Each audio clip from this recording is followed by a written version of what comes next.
பாமக தலைவர் அன்புமணி ராமதாஸ் அதிமுக கூட்டணியில் இணைந்துள்ளதால் திமுக, அதிமுக போன்ற பிரதான கூட்டணியில் சேர முடியாத நிலை பாமக நிறுவனர் மருத்துவர் ராமதாசுக்கு ஏற்பட்டது. இதனால் சசிகலாவின் அனைத்திந்திய புரட்சித் தலைவர் மக்கள் முன்னேற்ற கழக கட்சியுடன் ராமதாஸ் கூட்டணி வைத்துள்ளார். இருவரும் தொகுதி பங்கீட்டை அறிவிக்கவில்லை, ஆனால் வேட்பாளர்களை அறிவித்து வருகின்றனர். 5 கட்டங்களாக இதுவரை 35 தொகுதிகளுக்கான வேட்பாளர்களை ராமதாஸ் அறிவித்துள்ளார். அதில் அன்புமணியின் மனைவி சௌமியா போட்டியிடும் தர்மபுரி உட்பட பாமக போட்டியிடும் 10 தொகுதிகளுக்கு ராமதாசும் தனியாக வேட்பாளர்களை அறிவித்துள்ளார். ராமதாஸ் அறிவித்துள்ள 35 வேட்பாளர்களில் பெரும்பாலானோர் தேர்தலில் போட்டியிட விருப்பம் தெரிவிக்கவில்லை என்றும் அவர்களிடம் கேட்காமலேயே அறிவிக்கப்பட்டு விட்டதாகவும் புலம்பி வருகின்றனர்.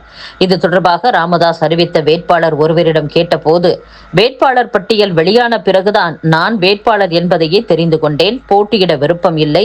ஆனாலும் ராமதாஸ் ஐயா மனம் கஷ்டப்படும் என்பதால் அவரிடம் சொல்லவும் முடியவில்லை.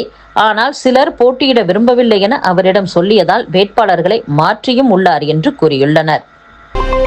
திருச்சி மண்ணச்சநல்லூர் தொகுதியில் சிட்டிங் திமுக எம்எல்ஏ கதிரவன் போட்டியிடுகிறார். முன்னதாக அவருக்கு சீட் கொடுக்க வேண்டும் என கோரி கட்சியினர் 57 பேர் விருப்ப மனு அளித்தனர். இந்நிலையில் அமைச்சர் நேரு தலைமையில் சமீபத்தில் நடந்த செயல் வீரர் கூட்டத்தில் பேசிய கதிரவன், தேர்தலில் வெற்றி பெற்ற பின் எனக்காக மனு அளித்த 57 பேரையும் வெளிநாட்டு சுற்றுலா அழைத்து செல்வேன்.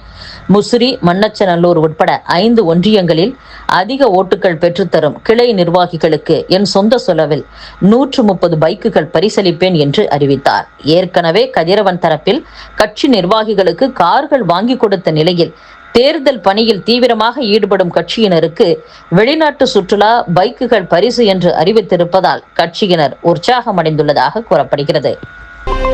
பாமக வேட்பாளர்களின் வெற்றியை பாதிக்காத வகையில் மருத்துவர் ராமதாஸ் அறிவித்த வேட்பாளர்களை வசப்படுத்த பாமக தலைவர் அன்புமணி தரப்பு வியூகம் வகுத்து வருவதாக கூறப்படுகிறது. இதுகுறித்து அன்புமணி தரப்பு நிர்வாகிகள் கூறுகையில், ராமதாஸ் அணி வேட்பாளர்கள் கேட்கும் கட்சி பதவி, அடுத்தடுத்த தேர்தல்களில் போட்டியிட வாய்ப்பு உள்ளிட்ட சலுகைகள் தரப்படும். ஒரே நிபந்தனை, தற்போதைய தேர்தலில் வேலை செய்யாமல் ஒதுங்கி நிற்க வேண்டும் என்பது மட்டும்தான்.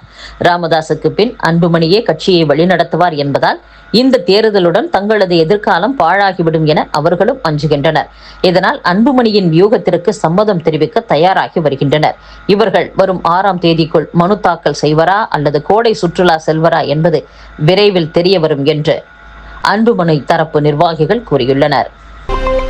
சென்னை எழும்பூர் தொகுதி எம்எல்ஏவாக உள்ள பரந்தாமன் உதயநிதி ஆதரவாளராக வலம் வந்தார். இவர் தொகுதியில் உள்ள ஏழை மக்களுக்கு நலத்திட்ட உதவிகள் மட்டுமின்றி இலவச சட்ட உதவிகளையும் செய்து வந்தார். இதனால் மக்களிடம் அவருக்கு தனி செல்வாக்கு வளர்ந்தது. எனவே இந்த தொகுதியில் போட்டியிட கட்சி தலைமை மீண்டும் வாய்ப்பு வழங்கும் என எதிர்பார்க்கப்பட்டது. ஆனால் திமுக பேச்சாளரும் வழக்கறிஞருமான தமிழன் பிரசன்னாவிற்கு வாய்ப்பு வழங்கப்பட்டது. இதனால் பரந்தாமன் மட்டுமின்றி அவரது ஆதரவாளர்களும் அதிருப்தி அடைந்துள்ளனர். தொகுதி மக்களிடம் நல்ல பெயர் எடுத்தாலும் அமைச்சர் சேகர்பாபுவை பகைத்துக் கொண்டதுதான் பரந்தாமனுக்கு சீட்டு கிடைக்காததற்கான காரணம் என்பது தெரிய வந்துள்ளது. இந்நிலையில் பரந்தாமனுக்கு சீட்டு தராதது குறித்து திமுக தொண்டர்கள் மற்றும் பொதுமக்கள் அதிருப்தி தெரிவிக்கும் வீடியோ சமூக வலைதளங்களில் பரவி வருகிறது. இதை பரந்தாமன் தன் ஆதரவாளர்கள் வாயிலாக உருவாக்கி வெளியிட்டுள்ளதாக திமுக தலைமை கருதுகிறது. அவர் பிரச்சாரம் செய்ய வேட்பாளருடன் சென்றால் அவர் மீதுள்ள அபிமானத்தால் பொதுமக்களிடம் கட்சிக்கு அதிருப்தி அதிகரிக்கும். தேர்தல் முடியும் வரை வெளியில் வராமல் இருப்பது நல்லது. அவர் உள்ளடி வேலை செய்தால் அதிமுக வேட்பாளருக்கு சாதகமாகிவிடும் என அமைச்சர் சேகர்பாபு தரப்பில் முதல்வரிடம் எடுத்துரைக்கப்பட்டுள்ளது. இதையடுத்து மேட்டூர், சங்ககிரி, இடைப்பாடி தொகுதிகளின் பொறுப்பாளர் பணி பரந்தாமனுக்கு வழங்கப்பட்டுள்ளது. ஒரு தொகுதியை வழங்கினால் அவ்வப்போது சென்னை வந்து விடுவார் என்பதால் 3 தொகுதிகளின் பொறுப்பாளராக பரந்தாமன் நியமிக்கப்பட்டுள்ளார். மேலும் சட்டசபை தேர்தல் முடியும் வரை சென்னை பக்கம் தலை காட்டக்கூடாது எனவும் அவருக்கு கட்சி தலைமை உத்தரவிட்டுள்ளதாக கூறப்படுகிறது. இதனால் பரந்தாமன் அதிருப்தி அடைந்துள்ளதாக அவரது ஆதரவாளர்கள் தெரிவித்துள்ளனர். தஞ்சை மாவட்டம் திருவையாறு தொகுதியில் திமுக சார்பில் களமிறங்கியுள்ள சந்திரசேகரன் அங்கு 8வது முறையாக போட்டியிடுகிறார். கடந்த 1989ஆம் ஆண்டு தேர்தல் தொடங்கி 1991, 96, 2001, 2006, 2016, 2021 என போட்டியிட்ட அவர் 8வது முறையாக இந்த தேர்தலிலும் போட்டியிடுகிறார். இவர் போட்டியிட்ட முதல் தேர்தலிலேயே நடிகர் சிவாஜி கணேசனை தோற்கடித்தவர் என்பது குறிப்பிடத்தக்கது. அதன்பின் 1991 மற்றும் 2001 தேர்தல்களில் தோல்வியடைந்த இவர் 2011ஆம் ஆண்டு போட்டியிடவில்லை. திருவையாறு எம்எல்ஏவாக 22 ஆண்டுகள் இருந்த இவர் இப்போது 8வது முறையாக எனக்கு சீட்டு வழங்கப்பட்டிருப்பது எனக்கே வெட்கமாக இருக்கிறது. எனினும் அதிக ஓட்டு வித்தியாசத்தில் வெற்றி பெறுவேன் என்று கூறியுள்ளார். போலீஸ் காவலின் போது சாத்தான்குளம் தந்தை மகன் போலீசாரால் அடித்துக் கொல்லப்பட்ட வழக்கில் அதிகபட்ச தண்டனை வழங்க வேண்டும் என மத்திய அரசு இமெயிலில் அறிக்கை சமர்ப்பித்துள்ளது. கொரோனா ஊரடங்கு காலத்தில் அனுமதிக்கப்பட்ட நேரத்தை கடந்து கடையை திறந்து வைத்திருந்ததாக கூறி தூத்துக்குடி மாவட்டம் சாத்தான்குளத்தில் வியாபாரிகள் ஜெயராஜ் அவரது மகன் பினிக்ஸை போலீசார் விசாரணைக்கு அழைத்துச் சென்று தாக்கினர். இதில் இருவரும் சிகிச்சை பலனின்றி உயிரிழந்தனர்.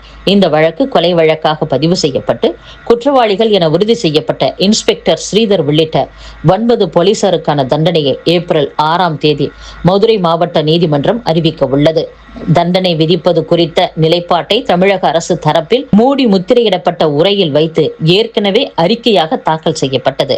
மத்திய அரசு தரப்பில் பணியாளர் மற்றும் பயிற்சி துறை இது போலீஸ் காவலில் நிகழ்ந்த மரணம், பாரபட்சம் கூடாது, குற்றவாளிகளுக்கு அதிகபட்ச தண்டனை விதிக்க வேண்டும் என இமெயில் மூலம் அறிக்கை சமர்ப்பித்துள்ளது.